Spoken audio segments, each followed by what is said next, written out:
Prologue, The Watcher. 6 months ago, late summer, Silas had learned to time his trips into Pine Ridge for maximum invisibility. Tuesday afternoons, when the weekend tourists had fled back to their cities and the locals were occupied with their own routines. He kept his head down, his gaiter up, and moved through his supply list with military efficiency. Post office, hardware store, grocery, in and out in 40 minutes, no eye contact, no conversation beyond the bare minimum. He'd perfected the art of being a ghost, but ghosts, apparently, could still be haunted. The new bakery hadn't been there last month. Silas stood across the street from Sugar Pine Bakery, his truck already loaded with supplies, keys in hand. He should leave. He had everything he needed. The rational part of his brain, the part that had kept him alive through 2 tours in Afghanistan, cataloged all the reasons to get in the truck and drive away. Then the baker moved past the window. Silas's hands started shaking. It was such a simple thing. A man in a white apron, laughing at something someone had said, flour dusting his forearms as he pulled a tray from the oven. The late afternoon sun caught in his copper-brown hair, turning it almost gold. When he smiled, Christ, when he smiled, it was like watching someone flip on every light in a dark house. Silas hadn't felt attraction since before the IED, since before his body became a roadmap of everything that could go wrong with flesh and bone. He'd thought that part of him had died in the desert along with his team, buried under sand and shrapnel and screaming. Apparently not. His heart hammered against his ribs, a sensation so foreign he almost didn't recognize it. The baker said something to his customer, head tilted, eyes crinkling at the corners. Genuine warmth. The kind of easy human connection Silas had forgotten existed. Someone walked past, too close. Silas flinched, realized he'd been standing there like a creep, staring. Heat crawled up his neck, what was left of it that could still feel heat. He turned on his heel and walked to his truck with measured steps, fighting the urge to run. He made it 2 miles up the mountain before he had to pull over. His hands were still shaking. 1 month later, September. The rational part of Silas's brain had spent 4 weeks constructing perfectly sound arguments for why he should stay away from Sugar Pine Bakery. He didn't need baked goods. He could make his own coffee. The detour added unnecessary time to his supply runs. Most importantly, he had no business inflicting himself on someone who smiled like that, who clearly thrived on human interaction, who deserved better than a scarred hermit staring at him from across a counter. The irrational part of his brain had won anyway. Silas pushed open the bakery door, and a cheerful bell chimed his arrival. The scent hit him first. Vanilla, cinnamon, yeast, butter, warm and overwhelmingly domestic. It smelled like every home he'd never have. The baker looked up from the register, and that smile bloomed across his face like sunrise. "Hi, welcome to Sugar Pine. What can I get you?" Up close, he was devastating. Hazel eyes with actual gold flecks. A dusting of freckles across his nose. Dimples. Actual dimples. He was small, probably 5'8" to Silas's 6'6", with the lean build of someone who stayed active but didn't obsess over it. His name tag read Julian in cheerful handwriting. Of course his name was Julian. Of course it was something that sounded like music. Silas's voice came out as gravel. He cleared his throat, tried again. Coffee. Black. "You got it!" Julian turned to the coffee station, still talking. "Beautiful day, isn't it? Finally cooling down. I love fall in the mountains. Have you been in before? I'm still learning faces. I just opened last month. Silas's throat had closed. He managed a headshake. Well, welcome. I'm Julian. He poured the coffee into a to-go cup, then gestured at the display case. Can I get you anything else? The blueberry muffins just came out? Or if you're more of a savory person, I've got rosemary Asiago scones.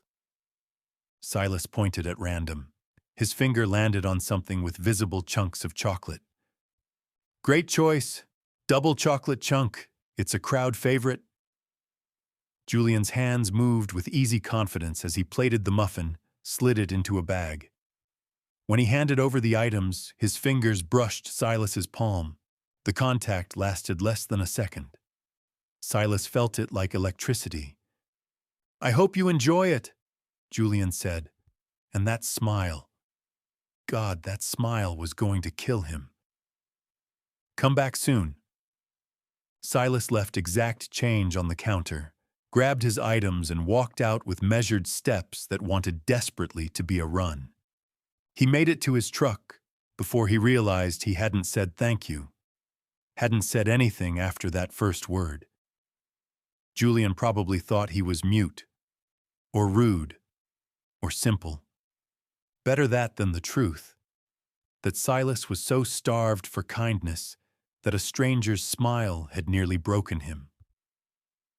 October, November, December. Silas went back. He told himself it was just coffee, convenient, on the route. But he went back every Tuesday at exactly 2 p.m. when the lunch rush had died and the afternoon lull meant fewer witnesses to his pathetic routine. October 3rd. Lemon poppy seed muffin. Julian wore a burnt orange Henley that made his eyes look more green than brown. 30 seconds of transaction, Silas's heart trying to escape his chest the entire time. October 10th. Double chocolate chunk again. Julian remembered him. Welcome back. And Silas nearly dropped the coffee.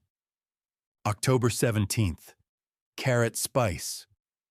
Julian asked if he liked the previous muffins. Silas managed a nod. Julian's smile could have powered the entire town. Each week, Silas stayed a few seconds longer. Not talking, he still couldn't manage that, but present. Witnessing. Storing away every detail like a man preparing for a long winter. The way Julian hummed while he worked. The efficiency of his movements. No wasted motion. How his smile reached his eyes for most customers, but sometimes, looked like a mask he'd forgotten he was wearing. How he always asked if Silas wanted anything else, even though Silas never did. By December, Silas had a system. Coffee, 1 muffin, exact change. In and out in under a minute. Julian would smile, sometimes make a comment about the weather or the muffin flavor, and Silas would nod or grunt something monosyllabic. It was pathetic, and it was everything. At home, in his cabin where no one could see, Silas stored each muffin carefully in labeled containers in his chest freezer. He told himself he'd eat them eventually. He knew he was lying. They were talismans. Proof that for 1 minute each week, someone smiled at him like he was human. His therapist, during their monthly video sessions that Silas barely tolerated, had told him to find one good thing each day. One reason to stay connected to the world instead of disappearing entirely into the mountain. Silas had found it. Every day at 2 p.m., even when he wasn't in town, he thought about Julian.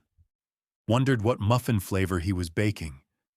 Wondered if he'd worn the blue flannel that made him look like a lumberjack's daydream. Wondered if his eyes had that tired shadow behind the smile, and what Silas would say if he could actually form words like a normal person. He never ate the muffins. They sat in his freezer, a monument to his cowardice.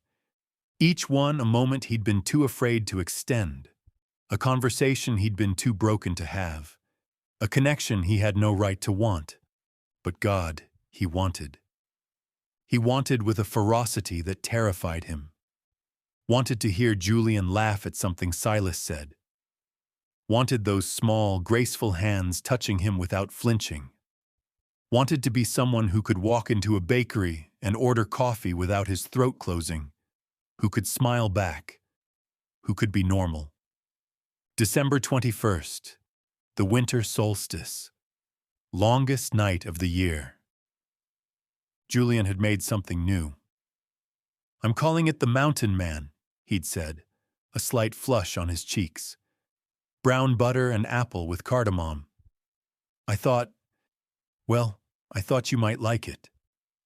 Silas had stared at the muffin, made specifically for him, flavors chosen with him in mind, and felt something crack in his chest. He'd left exact change and walked out without a word, same as always. But that muffin went in the freezer in a special spot, labeled with shaking hands. Mountain Man. For me. Winter was coming. Silas could feel it in his bones, in the scar tissue that ached when the pressure changed. The first real storm would hit soon. Snow and ice and whiteout conditions that would make the mountain roads impassable. He should have been relieved. Winter meant isolation, safety, no more of this weekly torture. Instead, dread settled in his gut like a stone. 3 months until the roads would be reliably clear again.